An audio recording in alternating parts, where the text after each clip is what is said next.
talaga magsalita. Pero yun na po kasi sa akin yung tsinelas saka yung nakaupong babae. Ibang mukha, yun yung tsinelas, iba po. So well, actually napanood ko rin yung video na yon, no, ng paano at yung picture niyo kung ah, parang siyang hello everyone, again welcome to my channel Serious Story, Ronnie Harabel. Well, it's good to see you right now in my new upload here, Serious Story. Alright, and before yung makalimutan, huwag kalimutan mag-like, mag-comment, at the same time, lalo na po mag-subscribe to my channel. Yes, and please click the notification bell to this my video for just to matunugan kayo ang panibago nating upload na video. But anyway, we are here right tonight dahil may mahalaga po tayong pag-uusapan ngayon. Yes. Ano yon? Talagang grabe ngayon. Ito naman po at talagang sumabog na naman.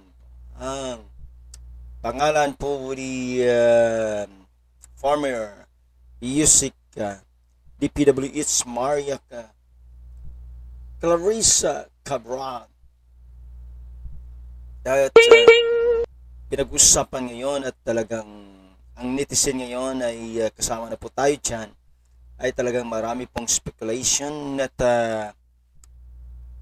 mayroon bang natatakpan o pinagtatakpan, kaya tipong tingnan yung istoryang ito na talagang nagbibigay na ng po sa atin ng kaguluhan sa ating mga kaisipan. No. Well, ganun po talaga ang buhay. Well, dito po tayo at ating pong bigyan po diin ngayon ang mga bagay na ito na dahil po ay isa po itong pinag-usapan ngayon sa social media, talagang walang tigil po. At kung paano po ay talagang marami pong nagkomento dyan sa ganitong sitwasyon sa buhay po ni Undersecretary DPWH or former DPWH Maria Clarissa Cabral. Well, bago yan at ating pag-usapan yan ay may mga bagay po na tayo'y titingnan dahil po talagang ang hirap talaga makapagpaliwanag. At dito po natin makikita na kung ano po yung mga nangyayari sa sulok na ito at talagang ang hirap ipaliwanag at talagang ano ba ang nangyayari sa ganitong sitwasyon sa istorya ng buhay ni Madam Maria Clarissa Cabral. Sabi nga niya daw ay takot siya, ay meron siya pong fair heights. Katulad ko din po, mayroon po kong fair heights. Kaya mahirap po talaga pag nasa itaas ka, ay parang nalula ka, parang yung aking pananaw ay parang mahulog ako eh. Well, that's for heights. And ito po kasi, okay? At bigyan po nating kaliwanagan ito. Right. Ito ngayon. At ating isa-isahin po ang istoryang ito. Medyo patience na po tayo. Dahil ito po ay mahalagang istorya na talagang patak ngayon sa istoryang ito. Ito po yung driver ni former or Undersecretary DPWH Maria Clarissa Cabral. At nagpa-selfie pa dyan at ang netizen talagang nainis sa kanya dahil po ay ngiti pa siya bang selfie. Ang sa likuran niya po ay si Madam Cabral po. Para sa akin, siya nga, okay? Siya nga ito. Sa aking opinion, kasi magkaiba po ang opinion dito ngayon at talagang grabe po ang nangyari. Ang question dito kung ano po talaga nangyari dito, kung talagang may ginawa po na talagang masama kay Madam Cabral. At ito po yung nangyari po sa walang iba doon sa Benguet. At well, yun po ang lugar na yan ay napakaganda po talaga, no, ng lugar na yan. Okay, makape muna tayo. Alright, yeah. Ito po kasi, nakikita natin kung ano po talagang nangyayari dito. Ito yung kanyang driver. At nakita po natin doon sa likuran, ang driver, si Clarissa Cabral. Pero ito po ay parang ano lang po, parang pakita lang, sabi ng ibang netizen. Okay? Pero nakita ko siya naman. Parang hindi naman po ayan eh. Pero sa next nating video, mga picture nito ay makikita nyo. Alright. Ito ngayon, no, pag pinag-usapan ngayon, yung nawalang no, sa parang binagyan na naman po ito ng kahulugan ng pagkawala ng isang ikakasal na babae. Right, no? At at ang ito rin po nangyari kay Madam Cabral. Parang pinag-ugnay ngayon ng netizen. Parang nagkaroon na po ng pag-iisip ba? Kahit pa ako parang parang ganun, di ba? Parang ganun eh, nagkaroon ka ng isip sa ganyan eh. Nawala yung bride. Hindi po natin alam, posible din, posible hindi, pero wag nating bigyan din nito. Just only speculation lang yan po. Wag nating bigyan ng, although mga netizen ngayon ay yan pong pinagkakalat ngayon sa Facebook nawalang bride nito, nagkakasal. That's kay Madam Cabral. Well, ito po kasi sabi nga kay ni Senador Panfilo, may nakita, may person of interest na daw. Pero tingnan mo nga, we will see this the faces of Cabral. Excuse me po. Ito po yung tunay na itsura dati ni Madam Cabral. Nung hindi pa po, sabi niya na nagparitoke daw ito eh. So, kaya po magkaiba na pong mukha nila dito, no? Kasi, siyempre, habang dumadami talaga ang pera, nagpapaganda talaga. Kaya po kasi kaya po talagang magagawa po talaga ng pira pag ganitong mga sitwasyon na nangyari. Iba po yung mukha nila dito. Well, next po. At ito din po ang habang nandito po yung driver kasama po si Madam Cabral. Excuse me po. So, iba po ang kanyang damit. Ito po kasing pinagsasabi na iba po ang damit. Iba pong sinusuot nung nandun po siya, no, sa bangin na yon. Well, ito po kasi hindi po natin alam kung ano, baka nagbihis din siya. Kasi pumunta po siya, nag-check-in po siya sa dating niyang hotel. At ibininta niya rin po sa isang congressman. Yung sabi po yung sabi. Hindi pa ako yon, kundi according to the reports. And yes, at ito din po ang nangyari ay mayroon din pong speculation dito na kasama pa po daw yung driver at asawa ni Yusik, ni former Yusik DPWH Cabral. So, yun po ang mga bagay na didibatihan din ng mga netizen. Well, ano po talaga. And ito po, ito lang po yung kahit pa ako dito. No? Dito po ako nagkaroon ng parang nagkaiba kasi. This is my opinion Ay, alam ko naman hindi naman po natin alam kung anong talaga nangyari doon. Sa bangin habang nandun daw nagmumuni-muni daw si Yusik Cabral or former Yusik Cabral ng DPWH ay nakikita nyo yung kanyang mukha ay magkaiba at iba din po ang kanyang suot nung nandun na po, kinuha na po ang kanyang katawan ng pulis ng gabing yung alas 8 ng gabi. Okay? December 18. At na-declare po si Cabral ng madaling araw, that is 12:03, ng isang doktor. No? Kasi hindi po pwede mag-declare yung tao na siya, kahit pong police po na siya pong declare na patay na, kundi ang doktor pa rin po ang magdi-declare noon. Right? So ito po ang nangyari. Magkaiba po. Yan po, binuligan, may binilog ako dyan. Yung kanyang chinelas, yung slipper niya ba, saka yung nandun sa kabila. Iba magkaiba? No? Magkaiba eh. Nasa inyo po yon ang pananaw ko, ano po talaga ito.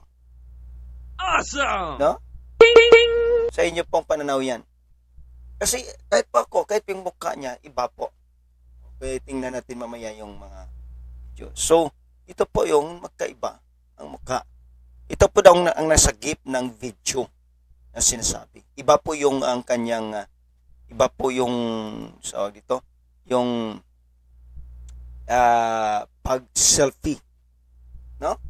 Iba yung pag-selfie dito. Ibang mukha. Ito, ako naniwala ko si Yusek Cabral. O dito naman sa kabila ay iba yung mukha, no? O, magkaiba yung mukha eh.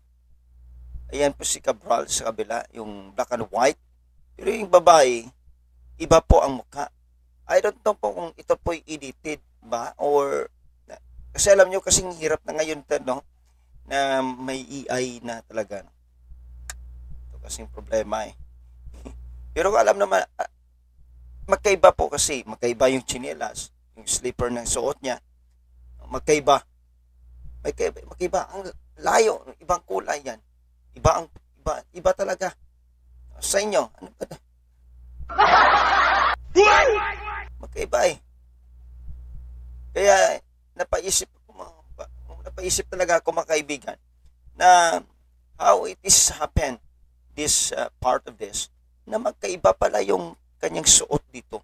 Yung babae na yon na nasagip ng video at ito nang kinuha po ang kanyang tuwan doon sa bangin. See? Well, ang hirap po talaga. No? Ito po kasi ang pinag-usapan ngayon. No? Okay, sa dito sa nakuwang,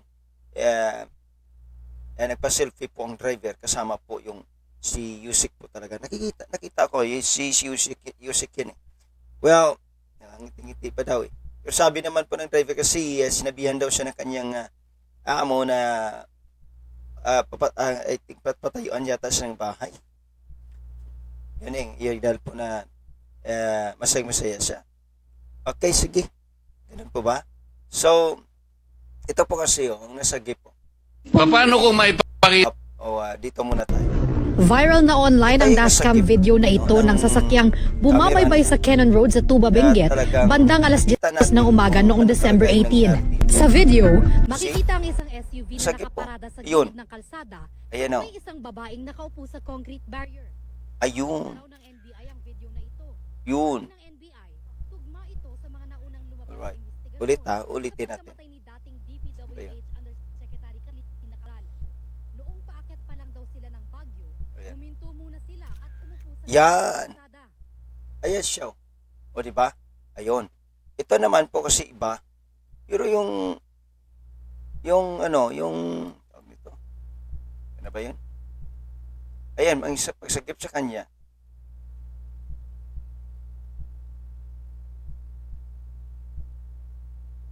Huminto muna sila. Yun o. Yan. Yan po ang sa picture na kanina nakita natin. No, na magkaiba po talaga. Kaysa At umupo sa gilid ng kalsada. pag-selfie po ng driver. See? Yan po ang pagsagip. Ito naman po yung picture. Kaya po pinakita ko yung picture para maunawaan po natin po talaga. No? Unlike dito, talagang kita natin yan. Yan. Ano ba yun? Alright. Wait lang ha. Yan po, nasagip ng camera. Iba po kasi ang mukha dyan. Magkaiba ang mukha. Nung nasagip ng dashcam pala, sorry. Dashcam. Kaya yan po. So magkaiba po, no? Yung pagsagip ng video diyan. Magkaibang mukha talaga. Iba, para sa akin iba ang mukha eh. Yung pagsagip ng dashcam. Kaya po nakita ko po yun sa picture. Kayo na po ang magsabi niyan. Ano po talaga ang nangyari. Paki-comment na lang po, no? Well, that's very true. And ano nga ba talaga ang nangyari dito, no? At ating panoorin yung balikan po natin yung sa panahon na nandun si Yusek Cabral sa Senate hearing ng Blue Ribbon hearing. Paano po siya nag-question po ni Senador Marcoleta. Okay? Alright. Viral na Sorry. Paano kung maipakita ko sa iyo na may kinalaman ka? Ikaw ang kauna-unahang nakakaalam kapag ka na-approve na yung GAA at ilan yung nadagdag na mga singitan dyan. Ikaw ang opisina mo ang kauna-una na sapagkat ikaw ang planning service. Tama o hindi? Tama, di ba? Pero alam mo din kung sino yung parating mga pumupunta sa opisina mo dito sa mga insertions na ito. Dito ako interesado. Hindi na po kami participant pagka na-defend na namin yung budget up to the plenary. Hindi ganon. Alam ko yung trabaho mo eh. Yusek ka ng planning service. Yan manggagaling lahat yan. Hindi naman ma-operationalize yan ang hindi. Diyan nakakarga lahat eh. Sa opisina mo. Ikaw ang merong responsibility dyan. Kaya alam ko kung sino-sino ang lalapit sa'yo. This is Jaguar from City of Well, yan po. Okay? So, pinakita lang natin to, yung video patungkol sa panahon ng nandun siya sa Senate. So, sinabi po talaga ni Senador Marcolita na talagang siya, nasa kanya po talaga yung sosi. Nasa kanyang kasi po siya po ang may hawak ng ng sistema po talaga eh. Kung si Senador Marcolita pa. Kaya hindi po may didinaya ni dating DPWH Yusek Cabral, di ba? So napakaliwanag po talagang grabe. Pero anyway, ito po actually that's we go back September. Actually may binigay na po siya talaga kay sa isang congressman na anak po ni Senador Loren Legarda din, si Congressman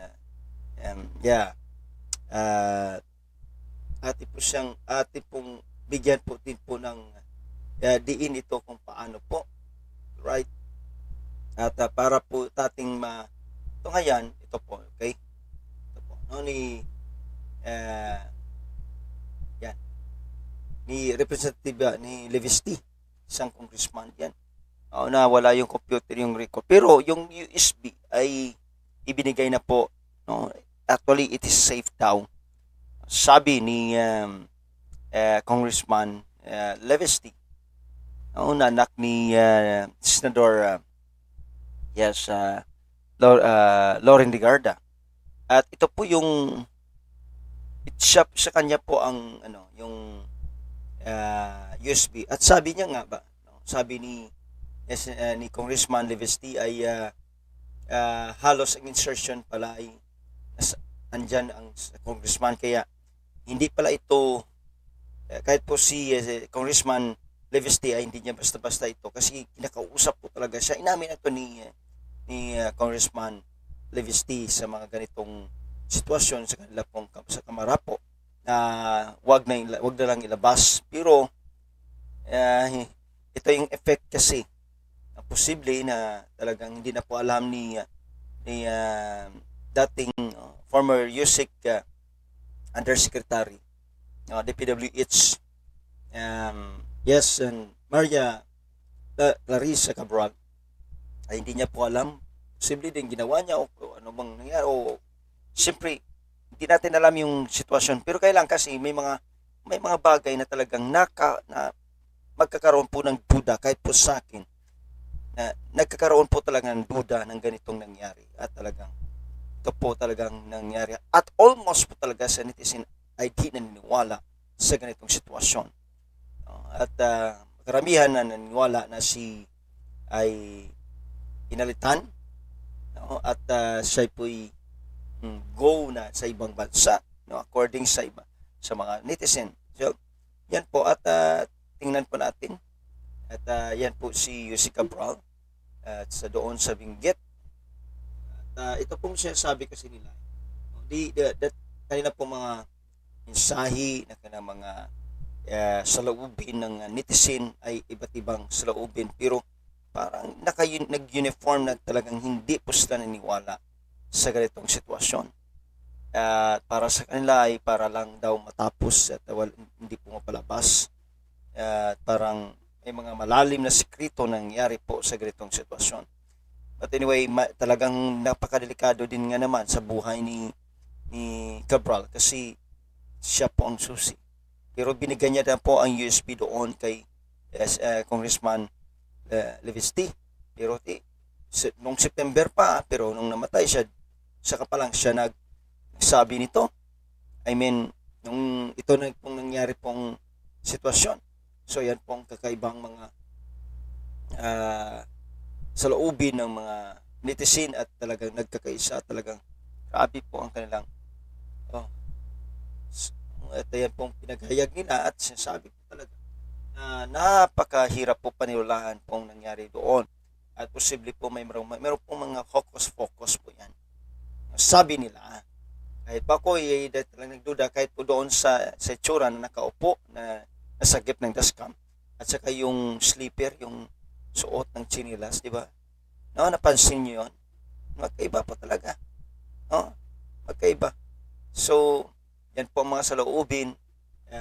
Sabi nga ni Dean Chase, yan po nga, this is why I have not posted in weeks. We'll give you more details week progress. Don't worry about me. I'm okay for now. Ay, delikado din pong buhay niyo dito eh. Kasi sila po yung yan po at kaiba-iba yung mga saloobin po talaga.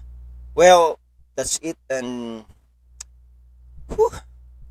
hirap talaga no sa mga ganitong sitwasyon.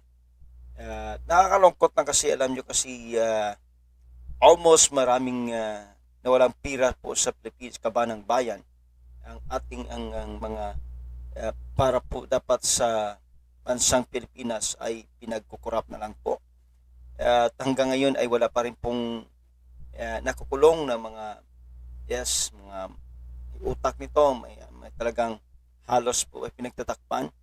Sana naman po ay matapos na ito pero alam naman po natin na I believe sabi po ng Bible and you will reap what you sow. Kung anong tinanim mo, talagang anihin mo yan.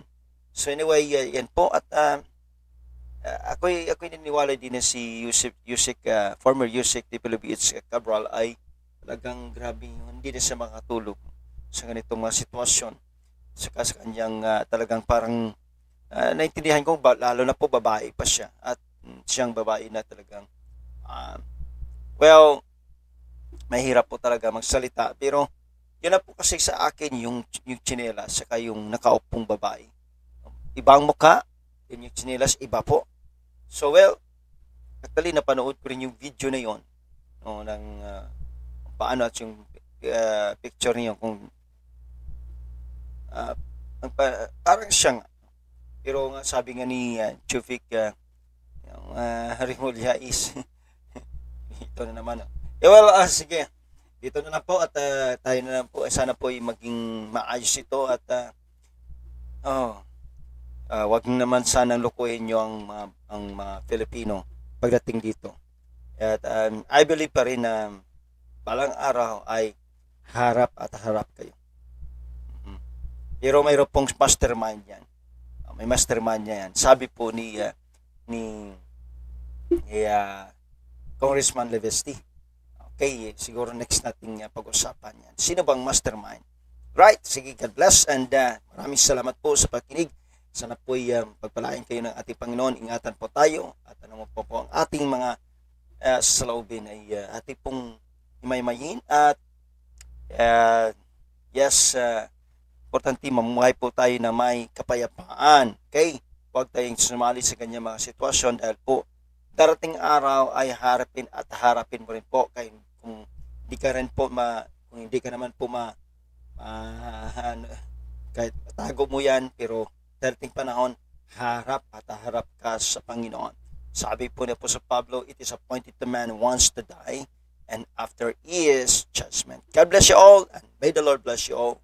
And this is your story, Ronnie Harabel. Maraming salamat po sa patuloy na suporta sa aking channel. See you the next video po. Okay, bye-bye, and God bless everyone.